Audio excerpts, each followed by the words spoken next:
সুপ্রিয় দর্শক শ্রোতা, দেশ ও দেশের বাইরে যে যেখান থেকে এই মুহূর্তে শিক্ষার আলো ফেসবুক লাইভে আজকের এই শিক্ষা বিষয়ক আলোচনার সাথে সংযুক্ত হয়েছেন কিংবা পরবর্তীতে আমাদের সোশ্যাল মিডিয়ায় প্রচারিত আলোচনা দেখবেন, তাদের সকলের প্রতি রইল শিক্ষার আলোর পক্ষ থেকে আন্তরিক সালাম ও শুভেচ্ছা।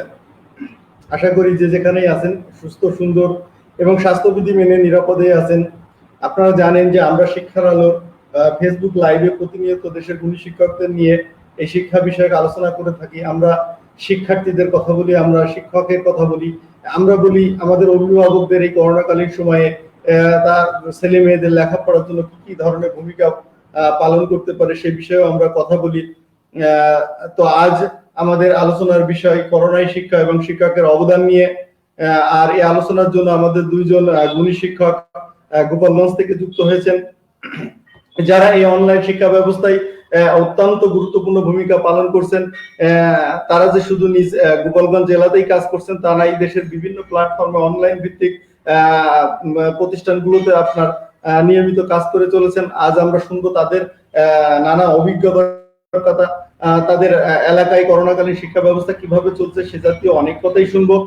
তো আজ আলোচনায় যুক্ত হয়েছেন, আপনারা দেখতে পাচ্ছেন গোপালগঞ্জ থেকে আমাদের দুইজন অতিথি, দুইজন অত্যন্ত গুণী শিক্ষক যুক্ত আছেন। আনন্দ কুমার শীল, সহকারী শিক্ষক, বলুগ্রাম সরকারি প্রাথমিক বিদ্যালয়, কাশিয়ানী, গোপালগঞ্জ থেকে।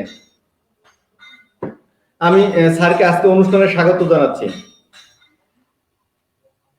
নমস্কার, আমি আনন্দ কুমার শীল, সহকারী শিক্ষক, বলুগ্রাম সরকারি প্রাথমিক বিদ্যালয়, কাশিয়ানী, গোপালগঞ্জ।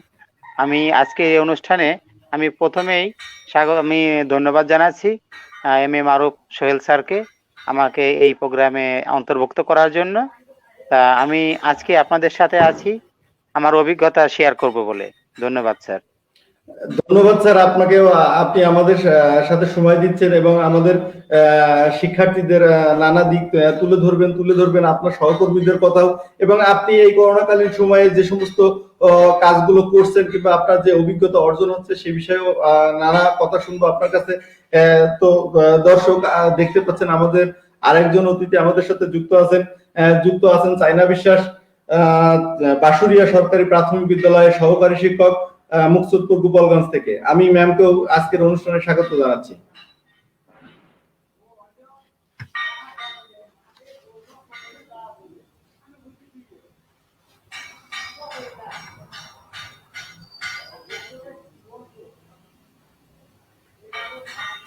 ম্যাম আপনি আনমিউট করে নেন। হ্যাঁ স্যার, এখন কি শুনতে পাচ্ছেন? স্যার শুনতে পাচ্ছেন আমাকে? জি জি জি জি ধন্যবাদ স্যার। হ্যাঁ স্যার, ধন্যবাদ। এই প্ল্যাটফর্মে যারা সংযুক্ত আছেন সংশ্লিষ্ট সকলকে আমার অন্তরের অন্তঃস্থল থেকে জানাচ্ছি অনেক শুভেচ্ছা, অভিনন্দন এবং শ্রদ্ধা এবং শারদীয় শুভেচ্ছা। তো আমি চায়না বিশ্বাস। ধন্যবাদ আপনাকে। আপনি জি জি হ্যাঁ স্যার, আমি চায়না বিশ্বাস, সহকারী শিক্ষক, 69 নং দক্ষিণ বাঁশুড়িয়া সরকারি প্রাথমিক বিদ্যালয়, মুকসুদপুর, গোপালগঞ্জ থেকে। তো এই অনলাইন ক্লাস চলাকালীন সময়ে আমি আমার যে বিভিন্ন অভিজ্ঞতাগুলো অর্জন করেছি সেই অভিজ্ঞতাগুলো আজকে আমি আপনাদের সাথে শেয়ার করব বলে এখানে যুক্ত হয়েছি। তো এজন্য মারুফ স্যারকে অসংখ্য ধন্যবাদ। তো স্যার, আমি আসছি আমার অভিজ্ঞতা শেয়ার করার জন্য। ধন্যবাদ সবাইকে স্যার। ধন্যবাদ ম্যাম আপনাকে। আপনি থাকবেন আমাদের সাথে, আমরা আসবো আপনার কাছে।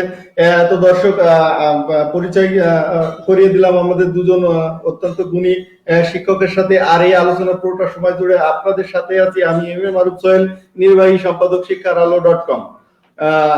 তো আমি আলোচনার শুরুতেই আমরা চায়না ম্যামের কাছে যাব। তো ম্যাম আপনি জানেন যে করোনার একেবারে প্রাককালীনে যখন শিক্ষা প্রতিষ্ঠানগুলো বন্ধ হয়ে গেল তখন আমাদের এই যে শিক্ষকরা, আপনাদের মতন গুণী শিক্ষকরা সারা দেশে অনলাইন ভিত্তিক পাঠদানের কার্যক্রমের সাথে নিজেকে সংযুক্ত করলেন এবং অনেকটা বলা যায় কোন রকম আপনার পূর্ব অভিজ্ঞতা কিংবা কোনো প্রশিক্ষণ ছাড়াই একেবারে ঝাঁপিয়ে পড়লেন শিক্ষার্থীদের এই শিক্ষা প্রতি পুষিয়ে নিতে। তো ম্যাম আপনি কখন কিভাবে শুরু করলেন যদি আমাদের বলতেন। থ্যাংক ইউ স্যার আপনাকে। হ্যাঁ স্যার, আমি আমার অভিজ্ঞতার কথা আপনার সাথে শেয়ার করছি এবং সকলে যারা আছেন সকলের সাথে আমি শেয়ার করছি। তো তার আগে স্যার আমি কয়েকটা ছন্দের সাথে আমি কিছু লাইন আপনাদেরকে বলছি। তো এই ছন্দগুলো শুনলে বুঝতে পারবেন যে আসলে কি অবস্থা। তো স্যার আমি ছন্দগুলো শেয়ার করছি। সর্বপ্রথম আমি করি মহান সৃষ্টিকর্তাকে স্মরণ। প্রাথমিক শিক্ষা .com পরিবার তৈরি করেছে এমন একটা প্ল্যাটফর্ম। ধন্যবাদ ও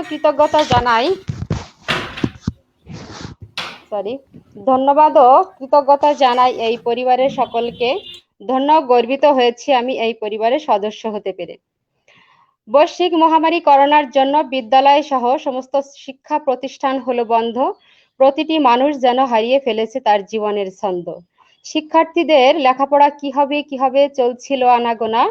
অনলাইন স্কুলের শিক্ষকরা প্রযুক্তির বিভিন্ন মাধ্যমে বলল, ছোট্ট সোনামণিরা তোমরা থেমে থেকো না, আমরা আছি তোমাদের সাথে, সম্মুখে এগিয়ে যাবে তোমরা দুর্বার গতিতে। এ লক্ষ্যে কাজ করার জন্য অনলাইন শিক্ষক অনবদ্য প্রচেষ্টা চালিয়ে যাচ্ছে বেশ। তারই ধারাবাহিকতায় অনলাইন ক্লাসে এগিয়ে চলেছে দেশ।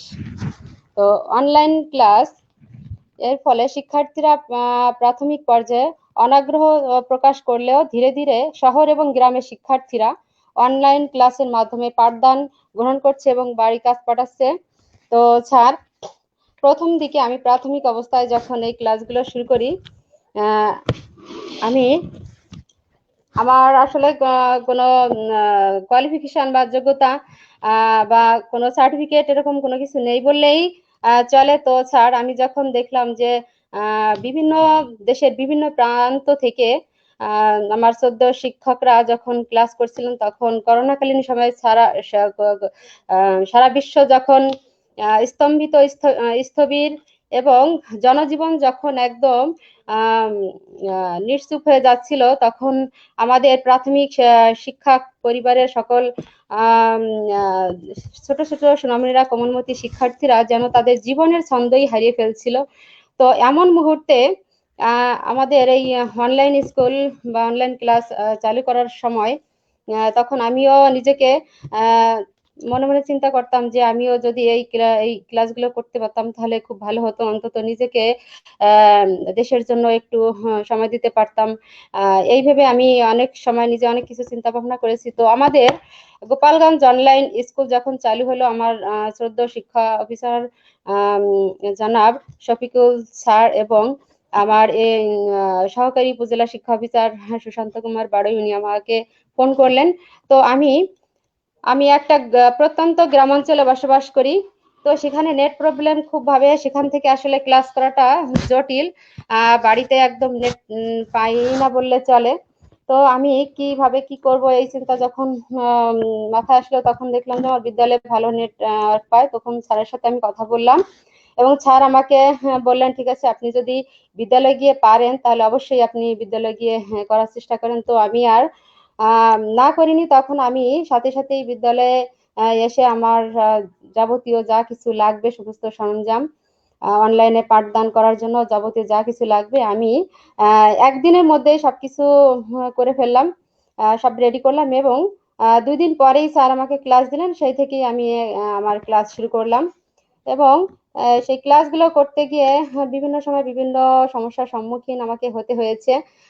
প্রথম দিকে যখন ক্লাসগুলো করি তো তখন বিভিন্ন জনে, গ্রামের মানুষ তো স্যার শহরে যারা থাকে তারা তো বোঝেনি, তারা তো সবাই সচেতন, কিন্তু গ্রামে যারা থাকে তারা তো অত কিছু বোঝে না। তো তাদেরকে কনভার্ট করে চলাটা আসলে অনেকটা কঠিন ব্যাপার, যে প্রথম দিকে অনলাইন ক্লাসগুলো করছি, কিভাবে কি করছি, কি কারণে করছি, এতে কি হবে, বিভিন্নভাবে বিভিন্ন প্রশ্নের সম্মুখীন আমাকে হতে হয়েছে।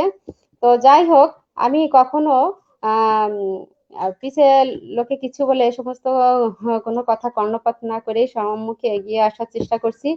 তো এভাবেই দেখলাম যে আস্তে আস্তে প্রথম দিকে যদিও আমার ছোট ছোট কোমলমতি শিক্ষার্থীরা অনাগ্রহ প্রকাশ করেছিল, কিন্তু আস্তে আস্তে দেখলাম যে এই অনলাইন ক্লাস সারা দেশব্যাপী একদম আলোড়ন সৃষ্টিকারী একটা ক্লাস হিসেবে পরিচিতি লাভ করছে আস্তে আস্তে।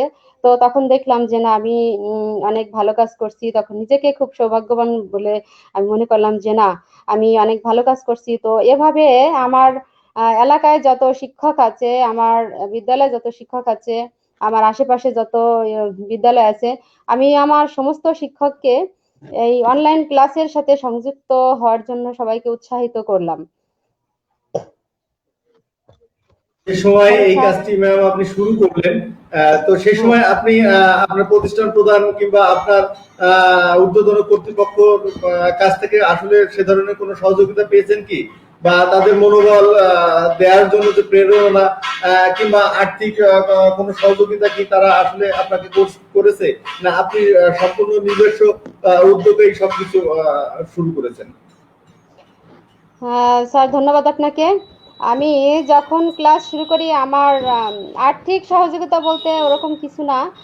তবে আমি সম্পূর্ণ নিজ উদ্যোগে, আমাদের শিক্ষা অফিস থেকে আমাকে উৎসাহিত করেছেন আমার স্যারেরা, যে ম্যাডাম আপনি ক্লাসগুলো করেন, দেখবেন অনেক ভালো লাগবে। হ্যাঁ, তখন দেখলাম যে আসলে আমি যদি এইভাবে প্রথমে যখন দু একটা ক্লাস করলাম, সকলের উৎসাহ, অনুপ্রেরণা, সবাই ভালো ভালো কমেন্টস করছে। তো এই সমস্ত উৎসাহ, অনুপ্রেরণামূলক কমেন্টস দেখে নিজের ভিতরে এবারে এত একটা কিউরিওসিটি জাগলো যে না, আমাকে এগিয়ে যেতেই হবে। আর আমার প্রতিষ্ঠান প্রধানের কথা বলছেন, আমার প্রতিষ্ঠান প্রধান, হ্যাঁ, উনি আমাকে বলেছেন যে আপনি বিদ্যালয়ে গিয়ে ক্লাস করছেন, যত রকমের সুযোগ সুবিধা লাগে আমি আপনাকে হেল্প করব, চেষ্টা করব। তো সেইভাবেই স্যার আমাকে সহযোগিতা করেন আমার উপকরণ তৈরি করার জন্য, যা কিছু দরকার আমি নিজেও সেটা ক্রয় করি, এবং স্যারও আমাকে হেল্প করেন। যেমন কাগজ লাগে উপকরণ তৈরি করতে, তারপরে আপনার রং লাগে, পেন্সিল লাগে। তো এই সমস্ত উপকরণ দিয়ে স্যার আমাকে হেল্প করেছেন, এবং উনি সদা সর্বদাই আমাকে বলেছেন যে তোমার যা কিছু দরকার আমি তোমার সাথে আছি, এভাবেই আমাকে উৎসাহিত করেছেন উনি। এবং আমার অন্যান্য টিচার যারা আছেন তারাও বলেছেন, এবং তাদেরকে আমি উৎসাহিত করছি এই অনলাইন ক্লাসে সংযুক্ত হওয়ার জন্য। এবং কিছুদিনের মধ্যে আমি তো ক্লাস, স্যার আমার আমি এই গোপালগঞ্জ অনলাইনের ক্লাস আমার 16টা ক্লাস হয়েছে, এবং বাংলাদেশ আলোকিত প্রাথমিক শিক্ষক পেজে আমি 5টি ক্লাস করেছি এ পর্যন্ত। তো সব মিলিয়ে আমার 21টা ক্লাস হয়েছে। তো আমি এই ক্লাস শুরু করেছি জুনের 7 তারিখ থেকে। স্যার, জুনের 7 তারিখ থেকে ক্লাস শুরু করেছি। তো প্রতি সপ্তাহে আমার 2টো করে ক্লাস থাকে, আমার গোপালগঞ্জ অনলাইনে একটা ক্লাস থাকে, এবং প্রাথমিক আলোকিত শিক্ষক পেজে একটা ক্লাস থাকে। তো স্যার, এভাবেই আমি আগানোর চেষ্টা করছি স্যার। কিন্তু ম্যাম আপনি নিশ্চয় আমার সাথে একমত হবেন যে আপনাদের অনেক সহকর্মী কিংবা আপনার আশেপাশে সমস্ত শিক্ষকই কি এই অনলাইন পাঠদানের সাথে নিজেকে সংযুক্ত করেছেন, কিংবা যারা আসলে এখনো পিছিয়ে আছেন, তো সেই সমস্ত শিক্ষকদের উদ্দেশ্যে আপনি কি বলবেন? হ্যাঁ স্যার, আপনি যে প্রশ্নটা করেছেন, এরকম একটা প্রশ্ন আমাকে আগেও করা হয়েছিল। তো যারা পিছিয়ে আছে, যে সমস্ত শিক্ষকরা পিছিয়ে আছে, আমি তাদেরকে উৎসাহিত করব। আমি তাদেরকে বলবো যে আপনারা যেখানে যে পরিবেশে থাকুন না কেন, অনলাইন ক্লাসের সাথে নিজেকে যুক্ত করেন, এবং আমরা যাতে দেশের জন্য কিছু করতে পারি। এতে করে শুধু যে আমরা দেশের জন্য কিছু করতেছি, অনেকে হয়তোবা মনে করে যে অনলাইন ক্লাসে কি হবে, অনেকের তো স্মার্টফোন নেই, এই সেই অনেকে অনেক কিছু মনে করতেছে। তো আমি মনে করি যে কিছুটা হলেও শিক্ষার্থীদের মাঝে শিক্ষা ঘাটতি দূর হচ্ছে। এবং আমরা যে অনলাইনে ক্লাস করছি স্যার, সব থেকে বড় ব্যাপার হলো এখান থেকে কিছু পাই বা না পাই, কিন্তু আমি যে একজন শিক্ষক, আমার পেশাগত উন্নয়ন হচ্ছে, এইটাই আমার কাছে সব থেকে বড় পাওনা জীবনে, যে আমি একজন শিক্ষক হিসেবে আমার পেশাগত উন্নয়ন করাটা অতি জরুরি। যেমন আগে আমরা যেভাবে ক্লাস করতাম এবং বর্তমানে আমরা যেভাবে ক্লাস করছি, আমরা প্রযুক্তির সাথে একদম ওতপ্রোতভাবে জড়িয়ে গেছি। আমরা যদিও অতটা ভালোভাবে পারতাম না প্রযুক্তির বিষয়টা, যেমন অনেকেই আছে যে ফোন ইউজ করতে পারে না, কিভাবে ফোন ইউজ করতে হয়। কিন্তু এই অনলাইন ক্লাস করার মাধ্যমে আমি এই যে বর্তমান যে স্মার্টফোন সবাই ইউজ করে, স্ক্রিন টাচ বা স্মার্টফোন ইউজ করে, তো আমি মনে করি যে এই স্মার্টফোন ইউজ করার সাথে সাথে একজন শিক্ষক সব বিষয়ে স্মার্ট হচ্ছে এই অনলাইন ক্লাসের মাধ্যমে এবং প্রযুক্তির মাধ্যমে। তো আমি যে সমস্ত শিক্ষকরা পিছিয়ে আছেন, আমি সকলের উদ্দেশ্যে বলবো যে যারা এখনো অনলাইনে ক্লাস করেননি, তারা অবশ্যই এই ক্লাস করার জন্য আগ্রহী হবেন। কারণ অনলাইনে ক্লাস করলে অনেক দিকেই নিজেকে পরিবর্তন করা যায়। একজন শিক্ষক, আমি সেই শিক্ষক হিসেবে আমার পেশাগত উন্নয়ন, সার্বিক দিক থেকে একজন শিক্ষকের যত গুণাবলী, আমি নিজে ক্লাস করছি, আমার নিজের ভুলটা কোথায় হচ্ছে, অন্য একজন হয়তো আমাকে বলছে যে এখানে এরকম না, এরকম হলে ভালো হতো। তো আবার আমি যখন অন্যের ক্লাসগুলো দেখছি, আমার যদি কোনো ত্রুটি থাকে, আমি অন্যের ক্লাসটা দেখে আমি নিজেকে উৎসাহিত করছি যে না, আমাকেও এখানে এটা ইনক্লুড করলে ভালো হতো, আমার ক্লাসটা আমাকে এইভাবে করতে হবে। তো এতে করে হচ্ছে কি, আমি নিজে ক্লাস করছি এবং অন্যের ক্লাস দেখছি, অন্য টিচার যারা ক্লাস করছেন তাদের ক্লাস দেখছি। এতে করে আমি মনে করি যে আমার শিক্ষকতা, আমি একজন যে শিক্ষক বা আমি একজন যে যোগ্য শিক্ষক হয়ে উঠবো। এতে করে আমার আত্মবিশ্বাস যে হ্যাঁ, আমি যদি এইভাবে অনলাইনে ক্লাস করি এবং অন্যের ক্লাসগুলো যদি গুরুত্বের সহিত দেখি, তাহলে অবশ্যই আমি একজন যোগ্য শিক্ষক হতে পারবো এবং আমার বিদ্যালয় পরবর্তীতে আমার ছোট ছোট কোমলমূর্তি যে শিক্ষার্থী বন্ধুরা আছে, তাদেরকে আমার মাঝে যে জ্ঞান আছে সেই জ্ঞানগুলো আমি সুন্দরভাবে বিলিয়ে দিতে পারবো স্যার। আর এই জন্য আমি সকল শিক্ষকদের উদ্দেশ্য করে বলছি যে আপনারা এখনো যারা এই অনলাইন ক্লাস করেননি, অনলাইন স্কুলে ক্লাস করেনি, তারা অবশ্যই অবশ্যই এই ক্লাস করবেন, নিজেকে যুক্ত করবেন। তাহলে আমাদের পেশাগত উন্নয়ন হবে। এবং ওই করোনাকালীন ম্যাম আপনি ম্যাম আপনি থাকবেন আমাদের সাথে, আমরা শুনবো আপনার কাছ থেকে আরো অনেক কথাই, যে কথাই প্রেরণা পাবে অনেক শিক্ষক, তেমনি আপনার যাদের জন্য আসলে এই সমস্ত আয়োজন, সেই কোমলমতি শিক্ষার্থীরা নিশ্চয়ই আপনাদের কথা শুনে তাদের পড়াশোনায় মনোনিবেশ করবেন এবং অভিভাবকরা তাদের জায়গা থেকে, যার যার অবস্থান থেকে সুনির্দিষ্টভাবে তাদের সন্তানদের প্রতি দায়িত্ব পালন করবেন। তো এই পর্যায়ে আমি আমাদের আরেকজন শ্রদ্ধাভাজন অতিথি আছেন, আমাদের আনন্দ কুমার শীল স্যার, উনিও যুক্ত হয়েছেন গোপালগঞ্জ থেকে। আমি স্যারের কাছে যাব। স্যার, আপনি জানেন যে গত 17 মাস থেকে শিক্ষা প্রতিষ্ঠানগুলো বন্ধ আছে এবং আপনার যে প্রতিষ্ঠানগুলো সকাল হলেই কিংবা রাত পোহালেই আপনার কোমলমতি শিক্ষার্থীদের পদচারণায় মুখরিত হয়ে উঠতো, সেই শিক্ষা প্রতিষ্ঠানগুলোতে আর শুনশান নীরবতা। শিক্ষকরা যেমন আপনার শ্রেণীকক্ষে ছাত্রছাত্রী এবং ব্ল্যাকবোর্ডের পরিবর্তে স্মার্টফোন কিংবা স্মার্ট টিভি কিংবা আপনার ক্যামেরার সামনে নিয়মিত লাইট ক্যামেরা অ্যাকশনের সাথে শুটিং করে চলেছে এবং শিক্ষার্থীরাও আপনার ব্ল্যাকবোর্ডের পরিবর্তে স্মার্ট টিভি কিংবা স্মার্টফোনের পর্দায় নিয়মিত তাদের পড়াশোনা দেখছেন এবং তাদের বাড়ির কাজগুলো করছেন। তো এই যে শিক্ষাক্ষেত্রে বিবর্তন স্যার, এইটিকে আপনি কিভাবে দেখছেন স্যার?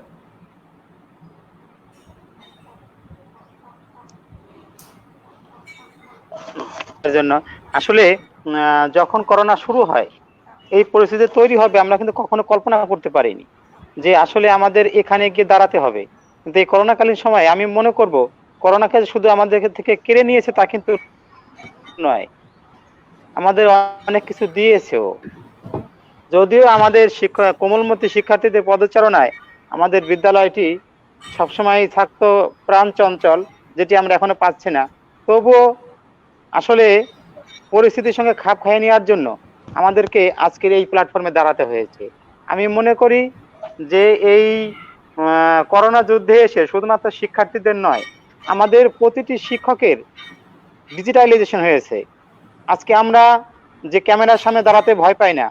আপনারা কল্পনা করে দেখুন, যেখানে একজন সিনেমার শুটিং যখন করা হয়, একটা শট নেওয়ার জন্য 10 বার, 12 বার, 15 বার, 50 বার করে ট্রায়াল দিতে হয়, কিন্তু আমাদের শিক্ষকরা তারা কিন্তু ফার্স্ট ট্রায়ালে কিন্তু পাস। এবং আমি যখন এই করোনা শুরু হয় তখন থেকে আমি ভাবছিলাম যে আমি একটা কিছু করতে চাই, ব্যক্তিগত উদ্যোগেই আমি খুঁজছিলাম কি করা যায়। ইতিমধ্যে একটি জনপ্রিয় পেজ প্রাথমিক শিক্ষক কণ্ঠ, ওখানে নরসিংদীর আমাদের এক স্যার ছিলেন মাহবুব আলম ভাই, আমি যখন 17 সালে বেস্টিতে নির্বাচিত হই, উনি ছিলেন নরসিংদীর বেস্ট টিচার। তা ওনার কাছ থেকে উনি ওখানকার অ্যাডমিন, উনি বললো যে স্যার আপনি আমাদের এখানে ক্লাস নেন। আমি ফার্স্ট ক্লাস নেওয়া শুরু করি। তারপর গোপালগঞ্জ এবং সব জায়গায় অনলাইন ক্লাস শুরু হয়ে যায়। গোপালগঞ্জ অনলাইনে থেকে আমি আমন্ত্রণ পাই এবং এই আমন্ত্রণের দ্বিতীয় দিন থেকেই আমি ক্লাস নেওয়া শুরু করি। প্রথম দিকে যখন আমি শুরু করি তখন আমার স্মার্টফোন ছিল, আমার একটা স্ট্যান্ডও ছিল না, আমি স্ট্যান্ড কিনেছি।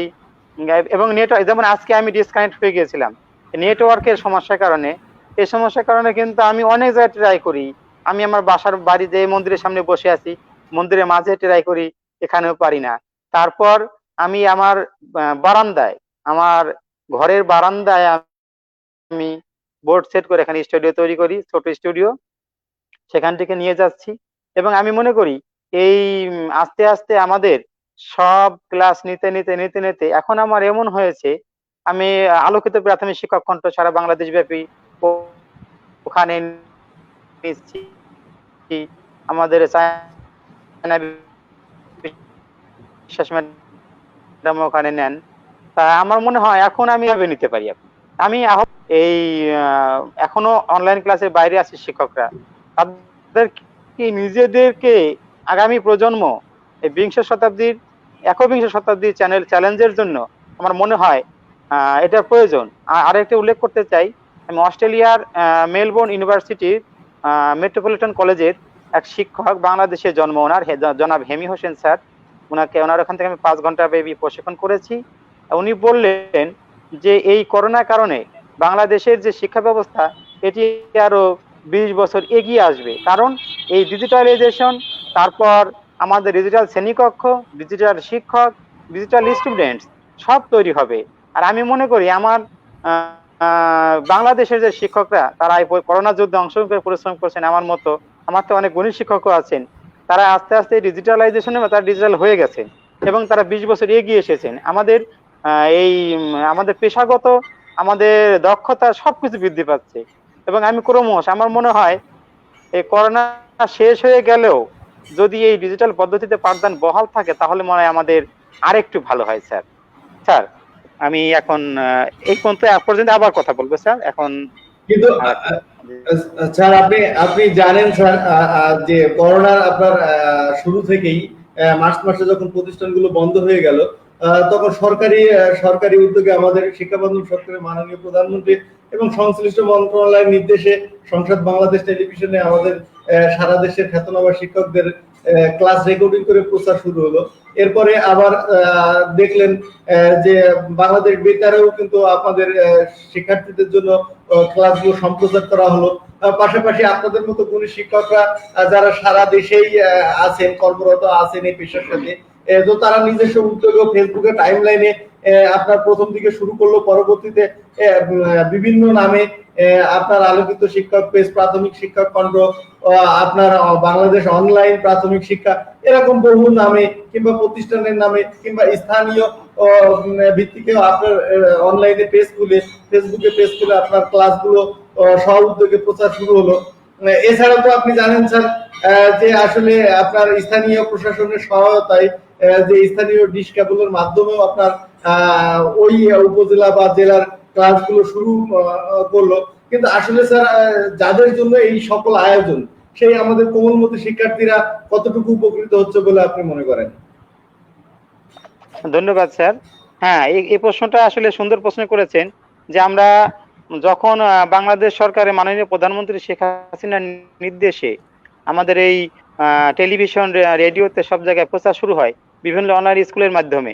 হ্যাঁ, এখানে কথা আছে যে আমরা যখন কোমলমতি শিক্ষার্থীদের কাছে যেতে পারছি না, কাছে দিতে পারছে কিন্তু একসঙ্গে সংঘবদ্ধ করতে পারছি না, একসঙ্গে করতে পারছি না, তখন এই সরকারের উদ্যোগটি নিঃসন্দেহে প্রশংসনীয় এবং কার্যকরী উদ্যোগ।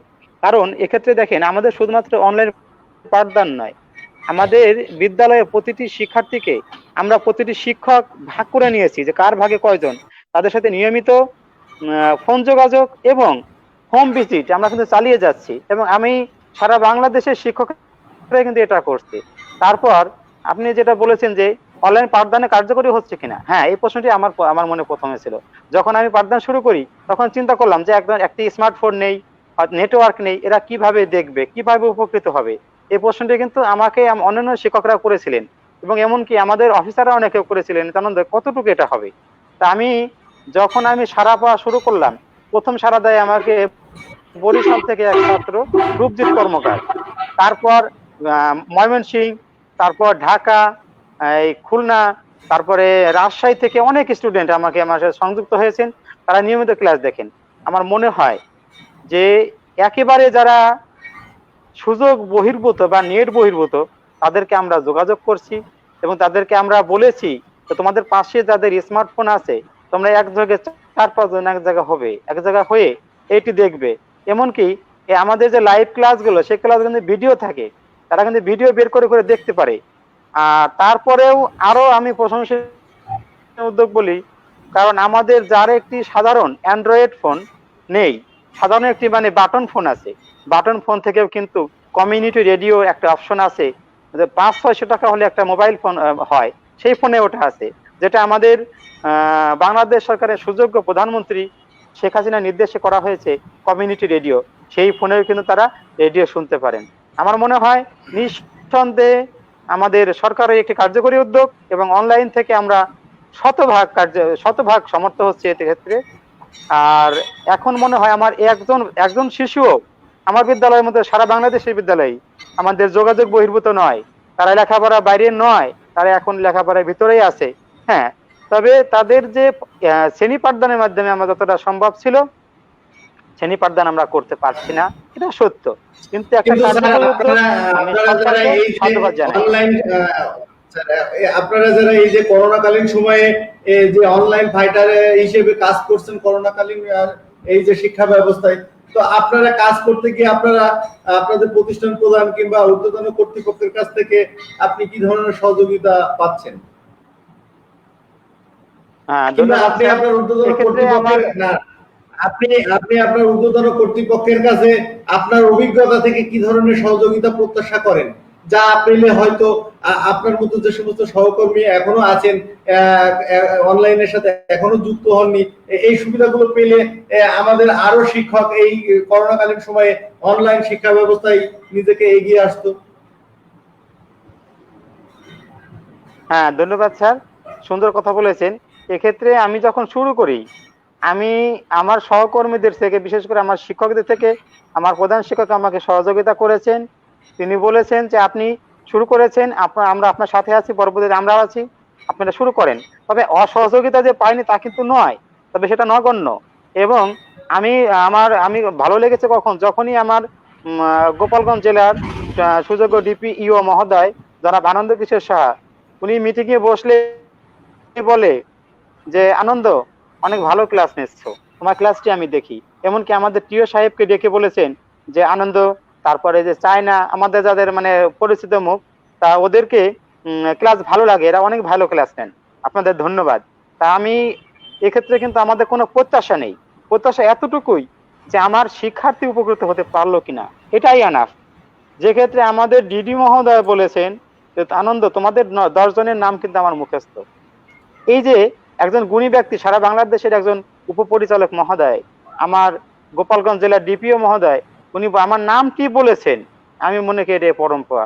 আর সর্বোপরি আমার ছাত্রছাত্রী আমাকে সবসময় মেসেঞ্জারে যোগাযোগ করছে, আমাকে বলছে স্যার ভালো লাগছে, স্যার আপনার ক্লাস কবে করবো, স্যার আপনি কোন ক্লাসটি নেবেন, আমি সেই ক্লাসটি করব। আমি যদি 5ম থেকে 3য় শ্রেণীর ক্লাস নেই, দেখা যায় যে 5ম থেকে 3য় শ্রেণীর ক্লাসে 5ম শিক্ষার্থীরা যুক্ত হয়েছে, তখনই ভালো লাগে যে ওরা আমাকে ভালোবাসে। ছাত্রছাত্রীর যে ভালোবাসা, এটাই আমার মনে করে আমার শিক্ষকতার জীবনে পরম প্রাপ্য। এবং করোনাকালীন সময়ে এটাই আমার খুব ভালো লাগে। আপনি ক্লাস রেকর্ডিং কিংবা লাইভ ক্লাসের মাধ্যমে অনলাইনে তো ক্লাস নিচ্ছেন, কিন্তু শিক্ষার্থীদের সাথে আপনাদের আসলে কি ধরনের যোগাযোগ হচ্ছে কিংবা সেই যোগাযোগটুকু কিভাবে বা করছেন? স্যার আমি অনলাইনে ক্লাস নিচ্ছি, এক্ষেত্রে যোগাযোগের ক্ষেত্রে আমার বিশেষ করে আমার বিদ্যালয়গুলো আমরা ফোনের মাধ্যমে যোগাযোগ করছি, তারপর আমরা যাকে ফোনে পাওয়া যাচ্ছে হোম ভিজিট করছি। আর অনলাইনে ক্লাসের ব্যাপারে আমার স্টুডেন্টরা আমাদেরকে ফোন করছেন, মেসেঞ্জারে যোগাযোগ করছেন, ইমুতে যোগাযোগ করছেন, তারপরে আমাদের লাইভ ক্লাসে সংযুক্ত হয়ে তারা ক্লাস দেখছে এবং নিয়মিত বাড়ি কাজ করে আমাকে মেসেঞ্জারে পাঠাচ্ছে। স্যার ধন্যবাদ। স্যার আপনার ক্লাসটি দেখার পরে যদি কোনো শিক্ষার্থী কোনো জায়গায় বুঝতে না পারে, তো সেক্ষেত্রে একজন শিক্ষার্থীর কি করণীয় বলে আপনি মনে করেন? হ্যাঁ, আমার যদি বুঝতে না পারে তাদেরকে আমি ক্লাসের মাঝে নির্দেশনা দিয়ে থাকি যে তোমরা আমার মেসেঞ্জারের আইডি দেওয়া আছে, আমার ফোন নম্বর দেওয়া আছে, তারপরে আমাকে ফেসবুকের মাধ্যমে যোগাযোগ করতে বলি, তারাও যোগাযোগ করে। স্যার ওই জায়গাটা একটু ভালো আরেকবার বললে ভালো হয়। এর মাঝে রুজিত বলেছেন স্যার একটা জ্যামিতির ক্লাস নেন, আমি তো গণিতের সেবা গণিতের ক্লাস নেই, জ্যামিতির ক্লাস আমার খুব প্রয়োজন। আমি যে প্রস্তুতি নিয়েছি, আমি পূজার পরেই পরপর 3টি জ্যামিতি ক্লাস নিব। এভাবেই যোগাযোগ করে স্যার। স্যার আপনি থাকেন আমাদের সাথে, আমি আবারও আসবো আপনার কাছে। আমি এই পর্যায়ে আবার আমাদের চায়না ম্যামের কাছে যাব। ম্যাম, আপনি জানেন আপনি একজন নারী, একজন নারী হিসেবে সংসারের অনেক দায়িত্ব আপনাকে পালন করতে হয়। পাশাপাশি আবার আপনি একজন কর্মজীবী নারীও বটে। সেক্ষেত্রে আপনার প্রতিষ্ঠানের অনেক কাজই আপনাকে করতে হয়।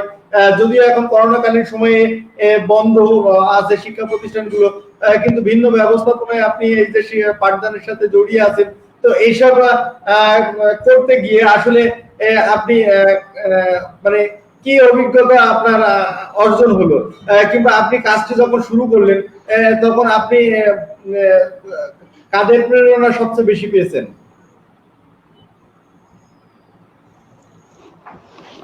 ধন্যবাদ স্যার। যেহেতু আমি একজন নারী, আর নারীদেরকে অনেক কিছুই মেনটেন করে চলতে হয়, সংসার, ছেলে মেয়ে, তারপরে যদি একজন চাকরিজীবী নারী হয় সেক্ষেত্রে তো কোনো কথাই নেই। তো আম, স্যার আমি এই যে হেমি স্যারের ট্রেনিংটা করেছি, তো আগে থেকেই জানতাম, আমাদের স্যারেরাও বলতেন এবং বিভিন্ন বই পুস্তকও পড়েছি। আসলে মনের জোরটাই হচ্ছে আসল। আমার মনে যদি জোর থাকে, হ্যাঁ আমি এটা পারবো, এবং সদিচ্ছা যদি থাকে, উৎসাহ এবং অনুপ্রেরণা যদি থাকে, তাহলে যে কোনো কঠিন সমস্যা যাই হোক না কেন, মনে যদি আপনার ইচ্ছা থেকে যে আমি এই কাজটা করবই, তাহলে অবশ্যই করা যায়। যেহেতু আমি একজন নারী, আমার সংসারে বিভিন্ন দিকেই আমাকে খেয়াল রেখে আমার এই অনলাইন ক্লাসগুলো পরিচালনা করতে হয়। তো আমি হেমি স্যারের ট্রেনিংটা করেছি, ওখানে দেখেছি মাইন্ড সেট আপ। হ্যাঁ, যে কোনো কাজেই মাইন্ড সেট আপ টা যদি সঠিকভাবে কাজে লাগাইতে পারি, আমি যদি মনে করি যে আমার ইচ্ছা শক্তি যদি প্রবল থাকে, সে যত ধরনের সমস্যা থাকুক না কেন, তাহলে একজন ব্যক্তি অবশ্যই তার লক্ষ্যস্থলে পৌঁছাতে পারে। তো আমি সেই দিক থেকে আমি মনে করি যে হ্যাঁ, আমি আমার মাইন্ডটাকে সেট করে নিয়েছি এবং আমি আমার দেশের জন্য কিছু করতে পারছি। এটাই আমার কাছে সব থেকে বড় পাওয়া। নারীদেরকে সংসারে বিভিন্ন কাজ করতে হয়, রান্না বান্না, ছেলে মেয়ে, স্বামী, সংসার, ইন টোটাল যাবতীয় যা সবকিছুই করতে হয়। আমার পরিবারে যদিও লোকজন থাকে, তারপরে আমাকে অনেক সময় বিভিন্ন সমস্যার সম্মুখীন হতে হয়। তো ওগুলো আমি কোনো কিছু মনে করি না, ওটা মনে করি যে না, ওগুলো কোনো সমস্যাই না। তো এভাবেই আমি আগানোর চেষ্টা করছি এবং আমি মনে করি যে এটা আমার একটা বিশাল ম্যাম, অর্জন। আমি আপনার যে কাছে আমি আরেকটি বিশেষ প্রশ্ন নিশ্চয়ই করব, যে আপনি যেহেতু একজন নারী, অবশ্যই একজন মাও বটে, সন্তানের ভালো মন্দ দেখাশোনার ক্ষেত্রে একজন মায়ের ভূমিকাই কিন্তু সবচেয়ে বেশি। সন্তান কোন পথে যাবে, কোন দিকে তার লক্ষ্য নির্ধারণ হবে, এক্ষেত্রে বাবা যতটুকু না সময় দিতে পারেন, তার চেয়ে মায়ের সবচেয়ে সঠিক দিক নির্দেশনা বা তার খেয়াল রাখতে পারেন। তো আপনি নিশ্চয়ই আপনার অভিভাবকের একটা অভিজ্ঞতা আপনার আছে। তো এই ক্ষেত্রে এই যে করোনাকালীন সময়ে অনলাইন শিক্ষা ব্যবস্থায় আপনাদের মতো শিক্ষকরা তো অনলাইন ক্লাস নিচ্ছেন, কিন্তু একজন অভিভাবকের আসলে তার সন্তানের প্রতি এই যে করোনাকালীন সময়ে কি ধরনের ভূমিকা পালন করা উচিত, যেটা করলে ওই শিক্ষার্থী বা ওই সন্তানটি আপনার বাড়ি বসেও তার লেখাপড়াটি সুন্দরভাবে চালিয়ে নিতে পারবেন? ধন্যবাদ স্যার। সুন্দর প্রশ্ন জানতে চেয়েছেন আমার কাছে। স্যার, হ্যাঁ, একজন নারী পারে একজন সন্তানকে সঠিক পথে পরিচালনা করতে, তার আদর স্নেহ ভালোবাসা দিয়ে। তো আমি যখন দেখি আমার শিক্ষার্থীরা, আম, আমাদের তো যে আনন্দ স্যার বলেই গেছেন যে মোবাইলের মাধ্যমে, ওইভাবেই আমরা সমস্ত শিক্ষক যারা আছি, আমরা বাড়িতে প্রতিটি শিক্ষার্থীদের বাড়িতে যাই, বাড়িতে গিয়ে হোম ভিজিট করি এবং প্রতিনিয়ত আমরা ফোনে যোগাযোগ করি। আর আমি যেহেতু প্রত্যন্ত গ্রাম এলাকায় চাকরি করি, তো আমি প্রতি বাড়িতে গিয়ে গিয়ে, আর আমাদের এখানে করোনার কোনো সমস্যা নেই, উপরওয়ালার ইচ্ছায়, তো আমি প্রতিনিয়ত, যেহেতু আমি স্কুলে বেশিরভাগ সময় কাটাই আর আমার বিদ্যালয়ের পাশেই আমার ছাত্রছাত্রীদের বাড়িগুলো, তো আমি প্রতিদিনই ওদের বাড়িতে যাই এবং আমাদের আপেক্ষিক মূল্যায়ন করতে হয়, এটা আমাদের অফিসিয়াল নির্দেশ। 15 দিন অন্তর অন্তর আপেক্ষিক মূল্যায়ন করতে হয়। তো আমি আমার শিক্ষার্থীদের বাড়িতে গিয়ে ওদের কার কোথায় কি সমস্যা আছে, ইংরেজি হোক, বাংলা হোক, বা যে কোনো বিষয় হোক, গণিত হোক, আমি প্রতিনিয়ত তাদের সাথে যোগাযোগ করি এবং তার কোথায় কি সমস্যা আছে, কোন অঙ্কটা সে পারছে না, এবং মাঝে মাঝে আমি আমার শিক্ষার্থীদেরকে স্কুলে নিয়ে আসি। আর যেহেতু এখানে করোনার কোনো সমস্যা নেই, তাই জন্য মাঝে মাঝে ওরা আমাকে দেখতেও আসে। ওরা আমাকে দেখতে আসে, যে আমি যেহেতু স্কুলে থাকি, ওরা আমাকে দেখতে আসে, তখন খুব ভালো লাগে যে না, ওরা আমাকে দেখতে আসছে এবং এসে জিজ্ঞাসা করে, ম্যাডাম আপনি কেমন আছেন? এই যে যে ভালো লাগাটা, সত্যি এটা আমার কাছে খুবই ভালো লাগে যে আমার ছোট্ট সোনামণিরা দীর্ঘদিন বিদ্যালয় বন্ধ থাকার কারণে ওদের সাথে আমরা শ্রেণী পাঠদানের সাথে সম্পূর্ণভাবে সংশ্লিষ্ট যদিও না হতে পারছি, তারপরেও ওরা আমাকে দেখতে আসছে। আবার আমি প্রতিনিয়ত ওদের বাড়িতে যাচ্ছি এবং এই করোনাকালীন সময় কিভাবে থাকতে হবে, কিভাবে পড়াশোনা করতে হবে এবং অনলাইনে যে ক্লাসগুলো হচ্ছে, শিক্ষার্থীদের এই অনলাইন ক্লাসটি আপনার দেখতে হলে বা এই অনলাইন ক্লাসের সাথে শিক্ষার্থীদের সংযুক্ত হতে হলে একটা মিনিমাম স্মার্টফোন তো লাগবেই, কিংবা আপনার স্মার্ট টিভি থাকা লাগবে। তো সেক্ষেত্রে সকল অভিভাবকের পক্ষে তো তার সন্তানদের স্মার্ট টিভি কিংবা স্মার্টফোন দেওয়াটাও তো সম্ভব না। তাহলে আপনারা যখন ফিল্ড ভিজিট করেন, তো সে সময় যে সমস্ত শিক্ষার্থীর এই যে স্মার্টফোন কিংবা নেটের কানেকশনটি নাই, সেই সমস্ত শিক্ষার্থীর ক্ষেত্রে সেই অভিভাবকের সাথে কি ধরনের কথোপকথন আপনাদের হয়, বা সেই অভিভাবক কি ধরনের নির্দেশনা প্রদান করে থাকেন, যাতে ওই শিক্ষার্থী আপনার এই শিক্ষা ব্যবস্থার সাথে সংশ্লিষ্টতা থাকতে পারে কিংবা জড়িত থাকতে পারে? ধন্যবাদ স্যার। যেহেতু আমরা যখন শিক্ষার্থীদের বাড়িতে যাই, তখন ওদের সাথে পড়াশোনা বিষয় নিয়ে যখন কথা বলি, এবং ওরা তো জানে যে ম্যাডাম অনলাইনে পাঠদান করেন, তো ওরাও জিজ্ঞাসা করে যে ম্যাডাম আপনি কোন কোন বিষয়ে পাঠদান করেন। তো ওদের সাথে যে যে ক্লাসে যে যে শিক্ষার্থী থাকে, তো আমরা তো প্রাইমারি শিক্ষকরা তো একদম প্রি প্রাইমারি থেকে শুরু করে পঞ্চম শ্রেণী পর্যন্ত প্রত্যেকেই একদম সব ধরনের ক্লাসই করে। তো স্যার আমি যখন ওদের বাড়িতে যাই, তখন আমি যদি দেখি যে 5 এর শিক্ষার্থীর সাথে আমি কথা বলছি, যদি সে কোনো বিষয়ে জানতে চায়, তখন আমি আমি যে ক্লাসগুলো করি সেই ভিডিওটা দেখাই, এবং অন্য স্যারেরা যে ভিডিওটা মানে যে ক্লাসগুলো করে সেই ভিডিওটা দেখাই, এবং দেখে ওরা খুবই আনন্দিত হয় এবং উপকৃত হয়। এবং ওদের এইভাবেই বলি যে তোমরা চেষ্টা করবে এইভাবে করার জন্য। তো যেহেতু সকলের স্মার্টফোন নেই যদিও, তো আমি আমার বিদ্যালয়ের পাশেই একটা বাড়ি আছে, তো ওইখানে কয়েকজনের স্মার্টফোন আছে এবং ওরা প্রতিনিয়ত এই ক্লাসগুলো দেখে এবং ওরা শেয়ার করে, কমেন্টসও করে। তো আমি আমার ছোট সোনামণিদের বলেছি, এবং যারা ওই ফোনগুলো ইউজ করে তারাও পড়াশোনা করে, তো ওদেরকে বলেছি যে তোমরা ওই শিক্ষার্থীদের এক জায়গা করে, এরকম 5-6 জন সিলেক্ট আছে স্যার আমার, ওই শিক্ষার্থীদের এবং ওদের বাড়ির পরে যে সমস্ত শিক্ষার্থী আছে আমি তাদেরকে বলেছি যে এই ক্লাসগুলো যাতে ওরা দেখতে পারে, তোমরা তাদের জন্য এই ব্যবস্থাটুকু করে দিও। যেহেতু আধ ঘন্টার ব্যাপার, অবশ্যই তোমরা এই সময়টুকু যদি ওদেরকে দাও তাহলে ওরা অনেক উপকৃত হবে। তো এতে করে আমাদের এই যে যারা ইয়াং ছেলেরা আছে, যারা পড়াশোনা করে, যারা স্মার্টফোন ইউজ করে, এখন যেহেতু তাদের শিক্ষা প্রতিষ্ঠান বন্ধ, কলেজ বন্ধ, এই জন্য তারা বাড়িতেই থাকে। তো আমি তাদেরকে ইনক্লুড করেছি এই ক্লাসগুলো যাতে আমার ছোট্ট শিক্ষার্থীরা দেখতে পারে। তো তাদের সহযোগিতার মাধ্যমে আমার ছোট ছোট সোনামণিরা তারা দেখতে পারে এখন ক্লাসগুলো। তো আগে থেকে অনেকটা পরিবর্তন হয়েছে এবং তারা সেই ক্লাসগুলো দেখে স্যার। তারপরে কিন্তু ম্যাম আসলে এই যে করোনাকালীন সময়ে আপনার স্বাস্থ্য ঝুঁকিও তো আছে, তো একজন শিক্ষক হিসেবে মানে আলোকবর্তিকা হয়ে তো আপনি আপনার শিক্ষার্থীদের বাসায় যখন হোম ভিজিটে যান কিংবা কোনো অভিভাবকের সাথে দেখা হয়, তখন এই যে সরকারি নির্দেশনা কিংবা স্বাস্থ্য বিধির বিষয়টি কিভাবে তাদেরকে বুঝিয়ে থাকেন, কিংবা স্বাস্থ্যবিধি মানার ব্যাপারে কি ধরনের নির্দেশনা আপনারা শিক্ষার্থীদের দিয়ে থাকেন? ধন্যবাদ স্যার। আমি যখন শিক্ষার্থীদের বাড়িতে যাই তখন আমি নিজেও মাস্ক পরি এবং তাদেরকেও মাস্ক পরে আমার কাছে আসতে বলি।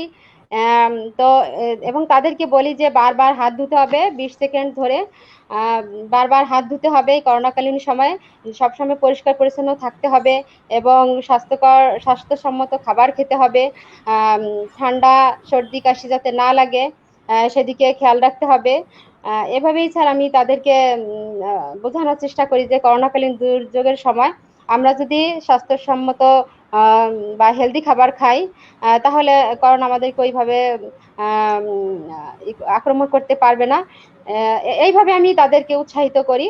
এবং সামাজিক দূরত্ব বজায় রেখে চলতে হবে, এক জায়গায় অনেক মানুষ হওয়া যাবে না। এইভাবে আর কি তাদেরকে স্যার আমি উৎসাহিত করি যে এইভাবে করোনাকালীন সময় আমাদেরকে এইভাবেই চলতে হবে। আর করোনা এক সময় থাকবে না, আর যদিও থাকে তারপর আমাদেরকে আমাদের যে নিয়ম আছে, আমরা সেই নিয়ম বা স্বাস্থ্যবিধি মেনে চললে আমরা অবশ্যই আমরা এই করোনা থেকে রক্ষা পাবো। এভাবে আমি তাদেরকে বোঝানোর চেষ্টা করি স্যার।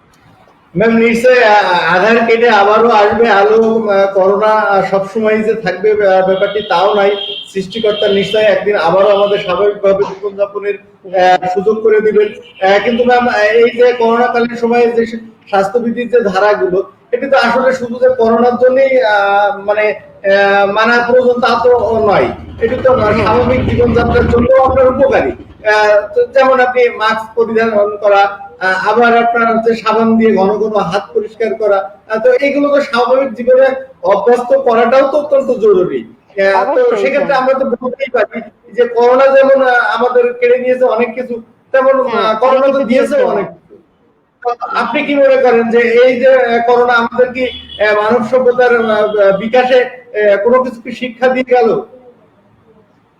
অবশ্যই স্যার, এটা বলতেই হবে। করোনা আমাদেরকে অনেক কিছু শিখিয়ে দিয়ে গেছে। যেমন আমরা আগে যেরকম মানুষ গ্রামে যারা থাকতো তারা অতটা স্বাস্থ্য সচেতন নেই বললেই চলে, অতটা স্বাস্থ্য সচেতন ভাবে তারা চলে না বললেই চলে গ্রামে যারা থাকে। এবং শহরে যারা থাকে, যারা বিভিন্ন কলকারখানায় কাজ করে, আমি বলবো যে যারা বিভিন্ন কলকারখানায় কাজ করে তারাও ওইভাবে নিজেকে সবসময় সেভ রাখে না, কারণ সবসময় তারা কর্মব্যস্ত থাকে, তড়িঘড়ি করে খেতে হবে, সময় হয়ে গেছে এরকম। কিন্তু এই করোনা আমাদেরকে অনেক কিছু শিখিয়ে দিয়ে গেছে, আমাদের পরিষ্কার পরিচ্ছন্নতা বাড়িয়ে দিয়ে গেছে, আমাদের ডিজিটালাইজড করে দিয়ে গেছে, আমাদের প্রযুক্তি কি এবং প্রযুক্তির ম্যাম আপনি থাকুন আমাদের সাথে, আমরা আবারও আসবো আপনার কাছে। আমি এই পর্যায়ে আমাদের শ্রদ্ধেয় স্যার আনন্দ কুমার শীল স্যারের কাছে যাব। স্যার আপনি জানেন, আপনি নিজেও একজন শিক্ষক, আপনি অনলাইন পাঠদান করতে গিয়ে অনেক সমস্যার সম্মুখীন নিজেও হয়েছেন, এবং বর্তমান সময়ে এই যে শিক্ষা বিষয়ক আলোচনাতে এসেও আমরা দেখতে পাচ্ছি আপনি অনেক সমস্যার সম্মুখীন ইতিমধ্যে হয়ে যাচ্ছেন। তো আপনি একজন শিক্ষক হিসেবে আপনার অন্যান্য সহকর্মীদের জন্য আসলে আপনি কি মনে করেন যে এই যে অনলাইন শিক্ষা ব্যবস্থা চলছে বা শিক্ষকদের অনলাইন পাঠদান চলছে, এক্ষেত্রে যদি আমাদেরকে একটু সুনির্দিষ্ট ভাবে বলতেন যে এই অনলাইন পাঠদান করতে গিয়ে শিক্ষকরা আসলে কি কি ধরনের সমস্যার সম্মুখীন হচ্ছেন?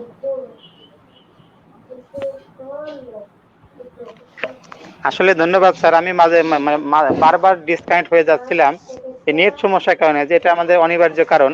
আমার এখানে বিদ্যুৎ নেই, সকাল থেকে বিদ্যুৎ থাকলে অবশ্য নেটটা ভালো থাকে। এই ক্ষেত্রে আমার যেমন আমি ক্লাস নিতে গিয়ে সমস্যায় পড়েছি, এই একই প্রবলেম। দেখা গেল কি আমার 5 মিনিট ক্লাস হয়েছে, হঠাৎ করে আর একটা ক্লাস মানে ডিসকানেক্ট হয়ে গেছে, তখন আবার সেটিকে আমি কেটে দিয়ে আবার শুরু করতে হয়েছে।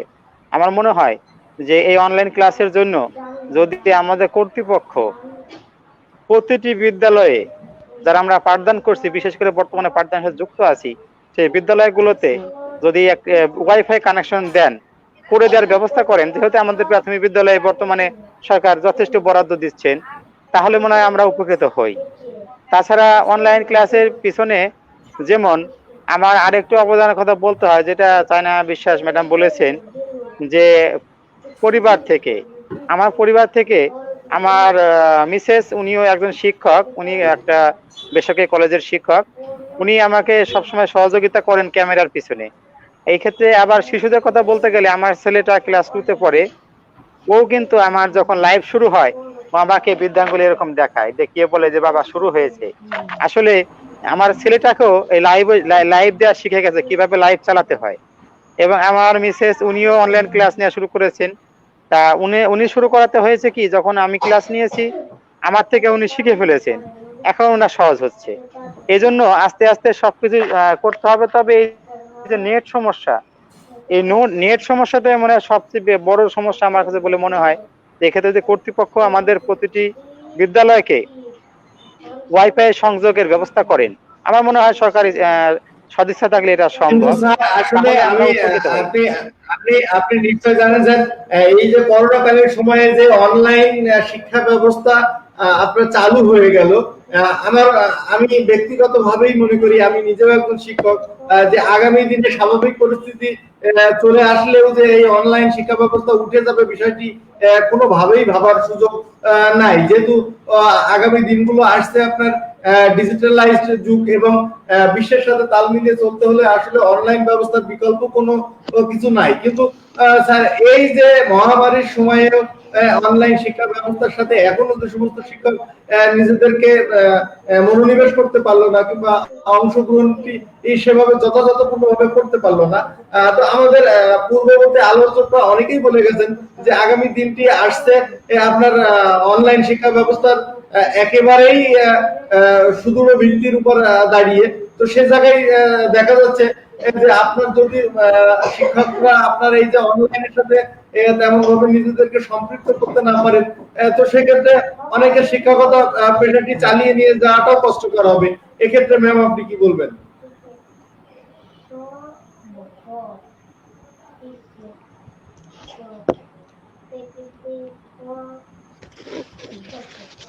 হ্যালো স্যার, আমাকে বলছেন? জি জি ম্যাম। ধন্যবাদ স্যার।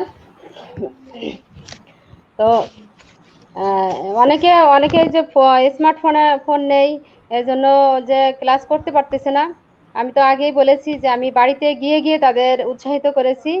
তো আমি শিক্ষার্থীদের উদ্দেশ্যে যারা অনলাইনে ক্লাস করতে অনীহা প্রকাশ করছে, আমি তাদের উদ্দেশ্যে মানে কয়েকটা লাইনও লিখেছি, এবং সেই লাইনগুলো আমি তাদেরকে দেখিয়েছিও, এবং তাদেরকে বারে বারে পড়তে বলেছি, তোমরা একটু একটু দেখো। তো স্যার, এই লাইনগুলো আমি একটু বলছি, তাহলে বুঝতে পারবেন যে আমি এইভাবে লিখেছি লাইনগুলো, এবং শিক্ষার্থীদেরকে সেগুলো আমি পড়তে বলেছি বারে বারে, যে তোমরা একটু দেখো আমি কি লিখেছি, যাতে ওরা নিজেরা উৎসাহিত হয়। আমি বললে যতটা ওরা বুঝতে পারবে, তার থেকে নিজেরা যদি পড়ে তাহলে অনেকটা তারা উৎসাহিত হবে। তো আমি স্যার এরকম ভাবে কয়েকটা লাইন লিখেছি। আসবে আলো, আসবে সুদিন, ছেড়ো না কো হাল করোনাকালীন, যদিও বিদ্যালয় হয়েছে বন্ধ, লেখাপড়া নিয়ে আর থাকছে না কোনো দ্বন্দ্ব, ঘরেতে বাবা মায়ের সাথে থাকছো, প্রতিটা বিষয় ঘরে বসে শিখছো, প্রতিটি বিষয়ে শিখছো ঘরে বসে, প্রতিটি বিষয়ই ঘরে বসে শিখছো, আহ, ঘরে ঘরেতে বাবা মায়ের সাথে থাকছো, প্রতিটা বিষয় ঘরে বসে শিখছো, প্রতিটি বিষয়ে শিখছো অনায়াসে, বাংলার সম্মানিত শিক্ষকদের প্রয়াসে, সময় থাকতে মনোযোগী হও বন্ধুরা, কেউ আর মোরা পিছিয়ে রব না। তো স্যার, এভাবে আমি যখন এই লাইনগুলো ওদের বারবার পড়তে বলেছি, এবং ওরা সবাই খুব অনুপ্রাণিত হয়েছে, এবং অভিভাবক যারা সংশ্লিষ্ট ছিলেন তাদেরকেও আমি বলেছি আপনারা এই লাইনগুলো একটু দেখেন, এবং শিক্ষার্থীদের জোরে জোরে পড়তে বলেছি। তখন সকলে আমার যে সমস্ত অভিভাবক ছিলেন সবার সাথেই কথা বলেছে, এবং সবাই বলছেন যে হ্যাঁ, আমাদের অবশ্যই যদিও করোনা শুরু হয়েছে, করোনা কবে যাবে আমাদের ঠিক না, আর বিদ্যালয় কতদিন বন্ধ, এভাবে বন্ধ থাকবে, কতদিন আমরা বিদ্যালয়ে যেতে পারবো এর কোনো ঠিক নেই। তো আমাদের এইভাবেই এগিয়ে আসতে হবে। তো এভাবেই স্যার আমার শিক্ষার্থী এবং অভিভাবকরা আস্তে আস্তে করে তারা সবাই এগিয়ে আসছে, এবং তাদের ছেলে মেয়েদেরকে, তাদের সন্তানদেরকে এই অনলাইন শিক্ষার মাধ্যমে তাদের যুক্ত করার জন্য তারা সবসময় চেষ্টা চালিয়ে যাচ্ছে, এবং সবসময় বলছে যে আগে দেখেছি যে ওইভাবে তারা আগ্রহ প্রকাশ করতো না, অনেকে বলতো যে মোবাইলে ডাটা পুড়িয়ে এগুলো কি দরকার। পরে যখনই তারা কয়েকটা ক্লাস দেখছে তখন বুঝছে যে না, আসলে আমাদের এই অনলাইন ক্লাস অবশ্যই দেখার প্রয়োজন আছে, কারণ বিদ্যালয়ে গেলে তো আমাদের ছেলে মেয়েদেরকে খাবার খরচ বিভিন্ন তারা নিজেরাই নিজের থেকে বলছে, যারা শিক্ষিত অভিভাবক এবং যারা অশিক্ষিত অভিভাবক সকলেই তারা উৎসাহিত হচ্ছে এবং সকলেই অনুপ্রাণিত হচ্ছে স্যার। হ্যালো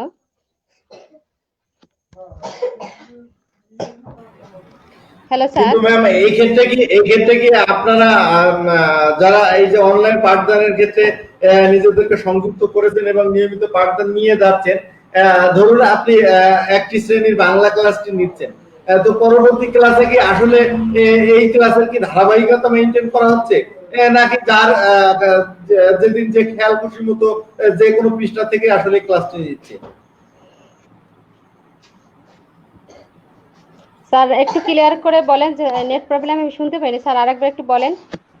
ম্যাম আমি বলছিলাম যে ধরুন আপনি একটি শ্রেণী বাংলা কিংবা গণিত ক্লাস নিচ্ছেন, আমরা ক্লাসে কি করতাম যে একজন শ্রেণী শিক্ষক সে কিন্তু ধারাবাহিকভাবেই ওই ওই বিষয়টির উপর পাঠদান করাতো প্রতিনিয়ত। তো অনলাইন ক্লাসের সময় আসলে কি এই জিনিসটি আপনারা খেয়াল করছেন, নাকি যেদিন যে বিষয়টি যে জায়গায় আপনার ভালো লাগছে সেই বিষয়ে আপনি ক্লাস নিচ্ছেন, কোনটি? ধন্যবাদ স্যার। হ্যাঁ স্যার, আমরা প্রথম দিকে এরকম করেছি যে যেদিন যে ক্লাসটা প্রথম দিকে স্যার, আমি যেটা বলবো, আমার স্যারের সাথে কথা বললাম যে আমাদের যে সিলেবাস, প্রাইমারি শিক্ষার্থীদের জন্য সিলেবাস 1 থেকে 5ম শ্রেণী পর্যন্ত যে সিলেবাস, তো এটা তো আমাদের এই করোনা শুরু হয়েছে, প্রথম সাময়িক পরীক্ষা হবে তার কিছুদিন আগেই এই অনলাইন ক্লাস মানে করোনা শুরু হয়ে গেছে। তো তার পরবর্তীতে যখন দ্বিতীয় সাময়িক পরীক্ষা শুরু হবে এরকম একটা সময়ে আমরা এই ক্লাসটা শুরু করেছি। হ্যালো স্যার, শুনতে পাচ্ছেন আমাকে? জি জি শুনতে পাচ্ছি, আপনি বলুন।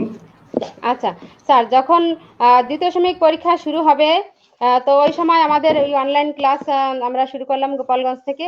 তো আমাদের শিক্ষা অফিসারের সাথে আমরা কথা বললাম যে স্যার আমরা কিভাবে ক্লাসগুলো করতে পারি। তখন স্যার আমাদেরকে দিক নির্দেশনা দিলেন যে আপনারা সিলেবাস আছে, সেই সিলেবাসটা ফলো করেন। তো ওইভাবেই আমি ক্লাসগুলো শুরু করছি। দ্বিতীয় সাময়িক পরীক্ষার যে সিলেবাস সেই অনুযায়ী আর কি ওইভাবে আমি প্রথম দিকে ক্লাস করেছি। তারপরে যখন দ্বিতীয় ম্যাম সাময়িক আপনি পরীক্ষা ঠাকুর আমাদের সাথে আমি আগেও আমাদের স্যার ডিসকানেক্ট হয়ে গেছিলেন, স্যার ফিরে এসেছেন আবার।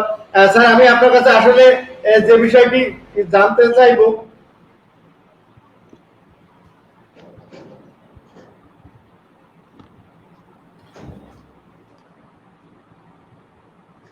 ম্যাম আপনি জানেন যে আসলে আমাদের শিক্ষা মন্ত্রক সরকারের মাননীয় প্রধানমন্ত্রী জননেত্রী শেখ হাসিনা এবং সংশ্লিষ্ট মন্ত্রণালয় শিক্ষা ক্ষেত্রে নানা অবদান রেখে যাচ্ছেন এবং নানা গুরুত্বপূর্ণ ভূমিকা পালন করছেন, এবং সময়ে সময়ে অবস্থার প্রেক্ষাপটে আপনার দিক নির্দেশনা দিচ্ছেন, এবং আপনারা যারা মাঠ পর্যায়ে আছেন শিক্ষক হিসেবে তারা সবসময় সচেষ্ট আছেন এই সেই নির্দেশনাটি বাস্তব রূপ দিতে, বাস্তবতার সাথে তাল মিলিয়ে আপনারাও কাজ করে যাচ্ছেন, অনেক পরিশ্রম করছেন। তো ম্যাম আমি যদি জানতেই চাই যে আসলে এই যে করোনাকালীন সময়ে সরকার আর কি কি ধরনের পদক্ষেপ বা গুরুত্বপূর্ণ ভূমিকা রাখলে এই যে শিক্ষক এবং ছাত্রছাত্রীদের সমন্বয়ে একটি অংশগ্রহণমূলক অনলাইন শিক্ষা ব্যবস্থা আরো গতিশীল হতো। Thank you sir. আমাদের মাননীয় প্রধানমন্ত্রী জননেত্রী শেখ হাসিনা শিক্ষাক্ষেত্রে অনেক অনেক অবদান রেখেছেন, যেটা অন্য কোনো সরকারের পক্ষে সম্ভব হয়নি। আমাদের মাননীয় প্রধানমন্ত্রী সেটা করছেন। তো আমি মাননীয় প্রধানমন্ত্রীকে অসংখ্য অসংখ্য ধন্যবাদ জানাই। তিনি যে পদক্ষেপগুলো নিয়েছেন সত্যি প্রশংসার দাবিদার, সত্যি খুব প্রশংসনীয়, এবং সারা দেশব্যাপী সারা বিশ্বব্যাপী তার এই অবদান ছড়িয়ে পড়ছে। তো স্যার ম্যাম আপনি ঠাকুর আমাদের সাথে আমাদের স্যার আবার কানেকশন হচ্ছে, স্যার আপনি কি আমাকে শুনতে পাচ্ছেন?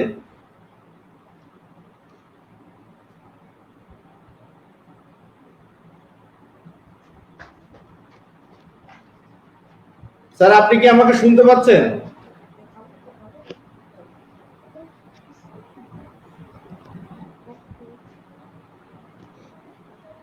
জি ম্যাম বলুন। হ্যাঁ স্যার, তো বলছি স্যার আমাদের যে কোমলমতি শিক্ষার্থী বন্ধুরা আসলে এটা শহর লেভেল এবং গ্রাম পর্যায়ে এটা ফার ফার ডিস্টেন্সই বলা চলে, কারণ শহরে প্রত্যেকটা মানুষ সচেতন কিন্তু গ্রামের মানুষ অতটা সচেতন যদিও, কিন্তু গ্রামে আমাদের বাংলাদেশ যেহেতু কৃষি প্রধান দেশ এবং গ্রাম প্রধান দেশ, তো গ্রামে যারা বসবাস করে তারা খেটে এবং খাওয়া মানুষ। বেশিরভাগই দারিদ্র্য সীমার নিচে বসবাস করে। জি ম্যাম। জি স্যার, দারিদ্র সীমার নিচে বসবাস করে, তো তাদের পক্ষে স্মার্টফোন আসলেই অনেকটা কঠিন ব্যাপার, এবং অনলাইন ক্লাস করাটাও তাদের পক্ষে অনেকটা দেখার সুযোগ হয়ে ওঠে না। কিন্তু আমার মনে হয় যতটুকু যে আমার যতটুকু করেছেন আমাদের মাননীয় প্রধানমন্ত্রী যতটুকু করেছেন, যেহেতু এখন বাটন ফোন, এফএম রেডিওর মাধ্যমে শিক্ষার্থীরা ক্লাসগুলো দেখতে পাচ্ছেন, তাহলে আমার মনে হয় যে কোনো ঘাটতি আছে বলে মনে হয় না। তবে গ্রামের মানুষদেরকে যদি বেশি বেশি সচেতন, এবং কথা আছে যে প্রচারেই প্রসার, গ্রামের মানুষ যদি এভাবে যদি বেশি বেশি সচেতন হতো, এবং এইটা নিয়ে যদি কোনো ব্যবস্থা থাকে যে গ্রামের মানুষদের এইভাবে সচেতন করে করে তাদেরকে বাধ্য করতে হবে যে অবশ্যই তাদেরকে এবং ওয়াইফাই কানেকশন যদি থাকতো গ্রামে, তাহলে হয়তো বা এটা সম্ভব হতো। ম্যাম, আমরা অনুষ্ঠানের একেবারে শেষ পর্যায়ে চলে এসেছি। আপনার কাছে একেবারেই শেষ প্রশ্ন, আপনি একজন শিক্ষক এবং আপনি একজন মা হিসেবে শিক্ষার্থীরা যেহেতু ঘরে বসেই আছে, শিক্ষার্থীরা নিশ্চয়ই আপনার সন্তানের মতন, তো আপনি অনুষ্ঠানের শেষ পর্যায়ে আপনি আপনার সেই স্নেহের ছাত্রছাত্রী কিংবা আপনার সন্তানদের উদ্দেশ্যে শেষ পরামর্শ এবং মতামত যদি দিতেন। Thank you sir. হ্যাঁ, তো স্যার আমি আমার ছোট ছোট কোমলমূর্তি শিক্ষার্থী বন্ধুদেরকে রিকোয়েস্ট করব, দেশের যে যে প্রান্ত থেকে, আমাদের সারা বাংলাদেশ ব্যাপী যেহেতু অনলাইন ক্লাস চালু হয়েছে, তো আমাদের দেশের যে যে প্রান্তে যে যেখান থেকে এই লাইভ ক্লাসগুলো দেখছেন, অভিভাবক এবং আমরা শিক্ষক, ছাত্রছাত্রী যারা আছি আমি, এবং আমার টিচার যারা আছে, সবাই যদি আমরা এগিয়ে আসি, অভিভাবকরা যদি তাদের ছেলে মেয়েকে সচেতন করে তোলে, এবং আমরা যারা শিক্ষক আছি, আমরা বিদ্যালয় পর্যায়ে প্রত্যেকটা শিক্ষক যদি আমরা প্রতিটা ছেলেমেয়ের বাড়িতে গিয়ে গিয়ে যদি তাদেরকে সচেতন করি, তাহলে অবশ্যই এই অনলাইন ক্লাস ফলপ্রসূ হবে। এবং দেশ যদিও করোনাকালীন সময় বিদ্যালয় বন্ধ হলেও তারপরেও আমরা অনেক দূর এগিয়ে যাব বলে আমি মনে করি, এবং মাননীয় প্রধানমন্ত্রী শেখ হাসিনার যে শতভাগ শিক্ষা ব্যবস্থা, শতভাগ মানুষ শিক্ষিত হবে, সেই ব্যবস্থা নিশ্চিত হবে বলে আমি মনে করি। তো স্যার আমি ধন্যবাদ ম্যাম, ধন্যবাদ ম্যাম আমাদের সাথে থাকার জন্য। আজ একেবারে আমাদের হাতে সময় নেই। আপনি অনেক মূল্যবান কথা বলেছেন, অনেক দিক নির্দেশনা দিয়েছেন, অনেক সুন্দর পরামর্শ দিয়েছেন আপনার স্নেহের ছাত্রছাত্রীদের জন্য, এবং নানা বিষয় তুলে ধরেছেন আমাদের পিছিয়ে পড়া শিক্ষকদের, এবং তাদের এগিয়ে যাওয়ার জন্য দিয়েছেন অনেক প্রেরণা। সেই সাথে আমাদের শিক্ষার্থীরা আসলে যাদের কাছে অবস্থান করেন সেই সমস্ত সম্মানীয় অভিভাবকদের জন্য দিয়েছেন একগুচ্ছ পরামর্শ। তো নিশ্চয়ই কোনো না কোনো মাধ্যমে সেই সমস্ত শিক্ষার্থী এবং শিক্ষকের কাছে কিংবা আমাদের সেই সম্মানীয় অভিভাবকের কাছে আপনার এই কথাগুলি পৌঁছে যাবে। তারা নিশ্চয়ই আপনার সুন্দর সুন্দর পরামর্শগুলো সাদরে গ্রহণ করবেন, এবং তারা তাদের সন্তানদের লেখাপড়ার ধারাবাহিকতা বজায় রাখবেন। তো আজ একেবারেই হাতে সময় নেই। আপনি ভালো থাকবেন, সুস্থ থাকবেন, সুন্দর থাকবেন, এই কামনায় বিদায়। আবারও দেখা হবে কোনো একদিন কোনো এক সময় শিক্ষার আলোর পর্দায়। ধন্যবাদ। ধন্যবাদ স্যার, আপনাকেও অসংখ্য ধন্যবাদ। আপনিও ভালো থাকুন, সুস্থ থাকুন, এবং আমাদের জন্য দোয়া করবেন। এবং আপনার জন্য দোয়া করি আপনি অনেক ভালো থাকেন, এবং যে কার্যক্রম শুরু করেছেন এভাবেই আপনি এগিয়ে যান, তাহলেই আমাদের দেশ সোনালী আলোকিত হয়ে উঠবে, এবং আমরা সকলে আমাদের যে স্বপ্ন, যে লক্ষ্য, এবং শিক্ষার্থীদের নিয়ে যে ইচ্ছা, যে আকাঙ্ক্ষা, শিক্ষার্থীদের মাঝে আমরা জ্ঞানের আলো ছড়িয়ে দিতে পারবো। আপনি যে প্ল্যাটফর্মটি তৈরি করেছেন সত্যি মানে প্রশংসা করে শেষ করা যাবে না। আপনি যে প্ল্যাটফর্মটা তৈরি করেছেন এভাবেই সারা দেশে ছড়িয়ে পড়ুক স্যার। ধন্যবাদ স্যার, আপনাকে অনেক অনেক ধন্যবাদ। হ্যাঁ, ধন্যবাদ স্যার, নমস্কার, ভালো থাকবেন স্যার।